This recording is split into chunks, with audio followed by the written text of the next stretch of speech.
Welcome back to Ozarks Tonight.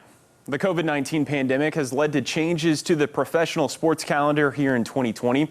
The latest piece to fall into place is the Masters Golf Tournament. It was originally scheduled for its traditional week in April, but now will be played this week, the first time the tournament hasn't been held in April since World War II. As Brad Means reports, the Masters will also look different because it will be held without fans. If the Masters had a soundtrack, the sound of the patrons would be one of the most recognizable cuts. Sounds of approval from people who know a lot about the game. But this year, those people aren't here. The patrons do make this week a little bit more special, right? And the fact that the scoreboards are not electronic, you only see those 12 players that you have. And every time the leader changes and, maybe the crowd favorite goes on top or makes a birdie, you can hear the crowds cheering, especially on the stretch. No roars echoing through the Georgia pines to spur the players on to victory. It's unfortunate that the patrons are not here this year, and I always enjoy having them out rooting us on and cheering for us. I mean, especially the last time I played here, I made a hole-in-one on 16, and so interacting with the patrons there was pretty amazing and fun and something that I'll never forget. And it's not just the noise level that will be different this Masters. Competitors will tell you a patronless tournament can have an impact on the way they hit shots. Would it play different? Maybe. I think this year would be unique because you can maybe take advantage of some angles where usually the patrons are at, like 13, right? When you have a layup, you can go as far right as you want right now and almost 14T and have a different angle. But as of this year, it's going to be different because I'm going to be able to hit it on certain lines where patrons would be. And I feel like that it does provide me a little bit of an advantage in that case to be able to hit into those areas without thinking about it at all. It will take some getting used to for sure, but at least the tournament is taking place.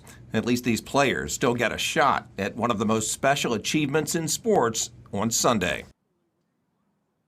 Brad Means is joining us now from Augusta National. So, Brad, outside of having no fans on the grounds there this week, what other changes are there for this year's edition of the Masters? Well, here's something, John, that we haven't seen in a long time here at Augusta National. You're going to have, come Thursday when the tournament begins, groups going off number 1 and number 10. Why? Because they want to make sure that they complete play each day, and so that we do get this tournament in, weather permitting, darkness permitting. Remember, it's November, not April, obviously, so the sunsets are a lot different. Speaking of which, the television coverage is a lot earlier, just so they can get finished in time and beat that sunset deadline. That'll be interesting. That'll be a change to look for this year.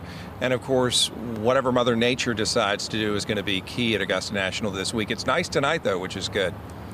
That is good. BRYSON DeChambeau has stolen a lot of headlines in the golf world this year with his dramatic muscle gain, weight gain, whatever you want to call it. What's his outlook heading into this week? I did not plan to attend his news conference this morning. It just wasn't on my schedule, but I got to Augusta National a little bit early, and I did. The man exudes confidence. You spend 5 minutes in a room with him, and then all of a sudden you're a believer, and you think he's just going to win this thing easily. We don't know what the future holds, but I do know he said he's been putting in long days on his body and on his golf. 8 hours of gym time / golf course, golf range time to get himself ready for this moment. He won the U.S. Open by 6 strokes. Jack Nicklaus, who has 6 green jackets, says he thinks DeChambeau can drive the 455-yard first hole. He's incredible. He's strong, as you mentioned, and he is going to be one to watch.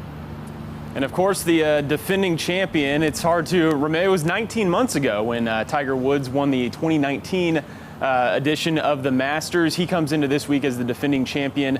What can we expect to see from Tiger this week? Well, I don't think that he has the weight of the world on his shoulders, which is good. Maybe he'll thrive without that pressure, and I cannot believe it's been 19 months since he won. He's having his championship dinner Tuesday night. It's been a long wait for that. But yeah, kind of being in the shadows, if you will. And if you look at the odds makers, he's still in the top 10 of players who should win the Masters this year, but sort of being in the shadows, I think, might enable Tiger Woods to do very well this week. He knows the place better than anybody else in the field, just about. Yeah, he really does. A couple other guys we can look out for this week that might put on the green jacket come Sunday. Okay, so the gentleman who had his news conference right before Bryson DeChambeau, John RAHM, the Spaniard, also very confident heading into this week, playing well, playing steady, and he is certainly one to watch, can drive the ball a long way. Rory McIlroy, he's due, isn't he, to get that fourth and final leg of the career Grand Slam. He also knows this place well. He also knows how to putt, which is what determines whether somebody wins or loses the Masters. Is anybody can get it on the green. What you do after that separates those with a green jacket from those who don't have one. Watch Rory this weekend. And really quickly, Brad, before we let you go, tell us a little bit about the weather forecast for Augusta this week. A lot of people saying that rain could play a factor. I think it will. There's a high chance of it Thursday for round one. Maybe we get a break on Friday, and then the chances increase for the weekend. So you have to look at what that will do to the golf course. They're not going to play in rain and lightning. And what it might do to the schedule. Could we finish on Monday for the first time since the early 1980s? We're going to get some rain. However, Augusta National is able to navigate that remains to be seen. All right, Brad, thank you so much for joining us tonight. Thanks, John. We appreciate you. We'll be back with more Ozarks Tonight right after this.